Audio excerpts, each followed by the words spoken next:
Olá, meus queridos alunos do sétimo ano A e do sétimo ano B. Aqui é o professor Dilon Pimentel, professor de ciências de vocês. E hoje nós estamos na nossa videoaula do dia 9 de junho. E hoje, professor, o que é que a gente vai ver?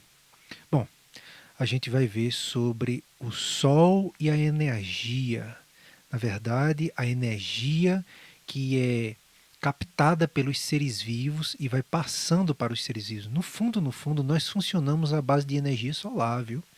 A energia ela é captada pelas plantas, ela é absorvida, né? Não apenas a energia é, é, não apenas a luz do sol participa, mas outras coisas também. A planta não só pega a luz do sol, mas precisa de água e gás carbônico e produz açúcares. A gente vai ver isso daqui a pouquinho. Então veja só.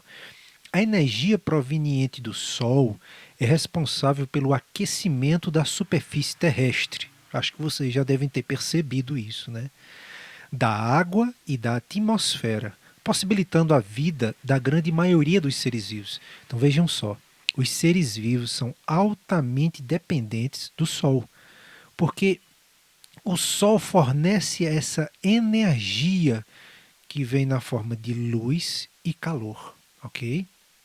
Então veja só, a nossa fonte de energia, a nossa fonte como seres vivos, eu estou falando na questão nós como seres vivos, eles têm uma fonte de energia e essa fonte de energia é o Sol. O Sol é a única estrela do sistema solar. Na verdade, o universo ele é formado por trilhões e trilhões e trilhões de estrelas. Mas o nosso sistema solar, claro que só tem uma estrela, é o Sol. Ele produz uma enorme quantidade de energia. É absurda a quantidade de energia que ele produz, que chega até a Terra principalmente na forma de luz e calor. Que está o Sol, e a gente fica vendo ele aqui lá em cima, né?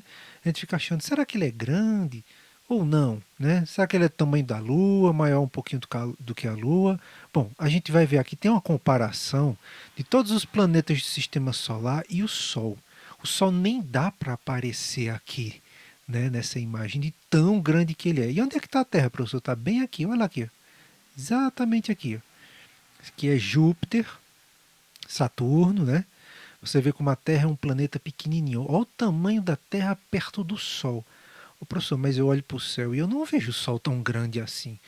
Nem poderia ver ele tão grande, afinal de contas, o Sol está nada mais, nada menos à distância de nós de 150 milhões de quilômetros. Né? Então, por isso que a gente vê ele, está tão longe, que a gente dá a impressão de que ele é pequeno. Mas realmente, definitivamente, por essa foto, por essa comparação de escala do tamanho dos planetas com o Sol, já deu para perceber que o planeta Terra é uma bolinha muito pequenininha perto de uma coisa tão gigantesca e tão poderosa como é o Sol. E é daqui que vem a energia que mantém a vida que está aqui no nosso planeta tão pequenininho. Vamos lá. Os produtores e a energia solar. Quando eu falo os produtores, os seres vivos produtores. Veja só, esse processo aqui é importantíssimo, importantíssimo. Aprendam sobre isso, viu? Carreguem pelo resto da vida de vocês o que é a fotossíntese. A fotossíntese é o processo pelo qual a maioria das plantas e das algas e alguns micro-organismos produzem o seu próprio alimento. Que alimento é esse que eles produzem? Os açúcares.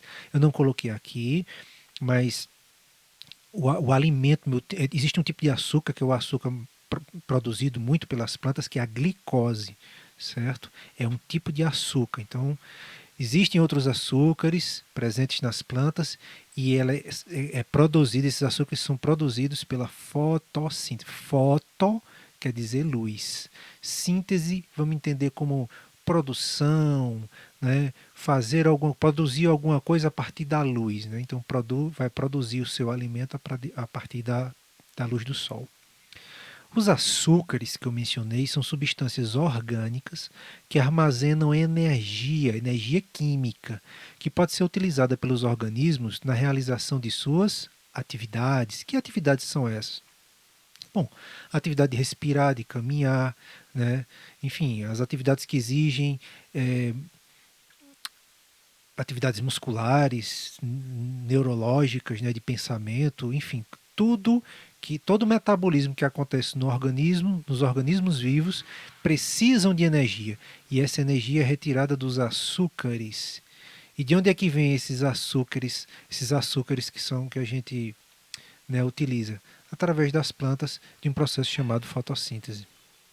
Então, para realizar a fotossíntese, as plantas utilizam energia luminosa, a energia do Sol, absorvida por um pigmento presente nas folhas das plantas chamado de clorofila, pigmento verde na folha das plantas, é a clorofila. Aprendam esse nome.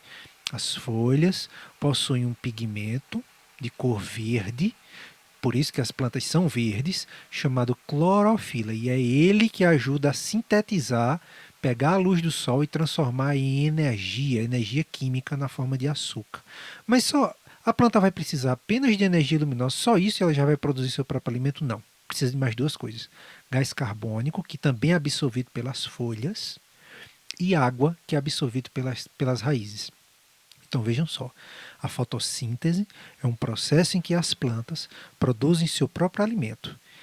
A fotossíntese, para poder a planta realizar a fotossíntese, ele vai precisar de três coisas: a energia do sol, o gás carbônico que é retirado do ar pelas folhas e a água que é absorvida pelas raízes. Tem que ter essas três coisinhas para poder produzir seu próprio alimento.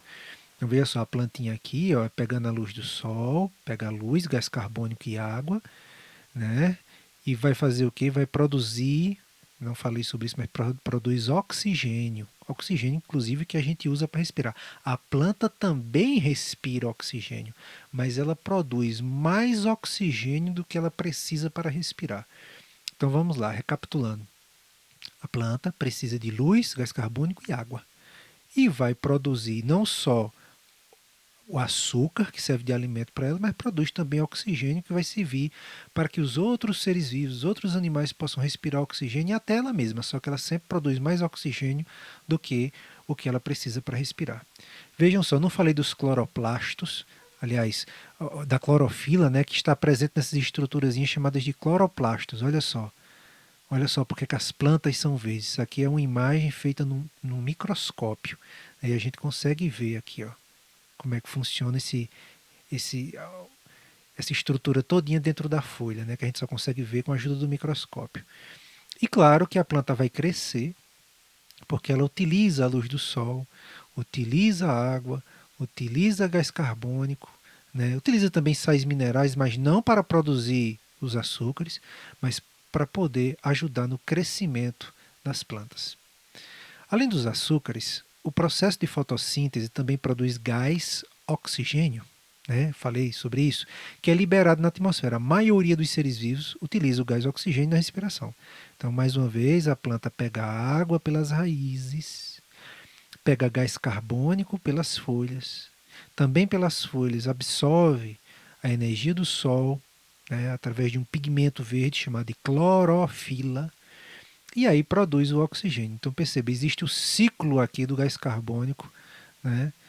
O gás carbônico é absorvido pela planta, ela libera oxigênio. Absorve o gás carbônico, libera oxigênio. Certo?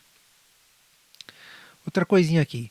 Apenas os seres fotossintetizantes, ou seja, aqueles que produzem seu próprio alimento através do processo chamado de fotossíntese, e algumas bactérias que utilizam outras fontes de energia que não a luz. Como assim, professor? Existem bactérias, por exemplo, nas regiões mais profundas do oceano, onde a luz não consegue chegar, e nessas regiões existem águas quentes, né? Na verdade, existem até fendas lá debaixo desse montante de água que, que acaba colocando em contato o magma, né? Que é aquela rocha derretida do núcleo da Terra, em contato com a água. E isso aquece a água. E essas bactérias conseguem produzir seu próprio alimento através não de um processo chamado fotossíntese, mas de um processo chamado quimiossíntese, em que a fonte de energia primária dessas bactérias é o calor produzido por essas fendas, certo? Então ela vai se alimentando também de matéria orgânica que tem ali, ela usa a matéria orgânica, o calor que vem, não é, dessas estruturas termais, e aí ela consegue produzir seu próprio alimento. Então, somente as plantas que são fotossintetizantes e algumas bactérias que são quimiosintetizantes são capazes de produzir seu próprio alimento. Esses organismos são chamados de produtores, pois eles produzem seu próprio alimento e ocupam a base da cadeia alimentar, né? Servem de alimento para os outros seres vivos. Então, os demais seres vivos, e aqui eu tenho um monte, né? Tem um elefante, tem aqui tigre, né? Leão, girafa. Então, os demais seres vivos obtêm alimento a partir de outros seres vivos e não produzindo seu próprio alimento. Na verdade, quando uma zebra come, sei lá, uma gramínea, um capim, na verdade o capim produziu seu próprio alimento, produziu os açúcares a partir da luz do sol, do gás carbônico e da água que retirou através das suas raízes do solo, e aí produz os açúcares. Aí vem a zebra, come o capim e essa energia que estava no sol, que passou para a planta, agora passa para a zebra. Se o leão comer a zebra, matar e comer a zebra, então a energia que estava no sol, que passa para a planta, passou para a zebra, agora vai para o leão. Aí a gente está falando desse fluxo de energia, né, que está presente na cadeia alimentar. Então veja só, resumindo aqui, eu tenho a luz do sol passa, né, para o ser produtor, no caso uma planta, através da fotossíntese.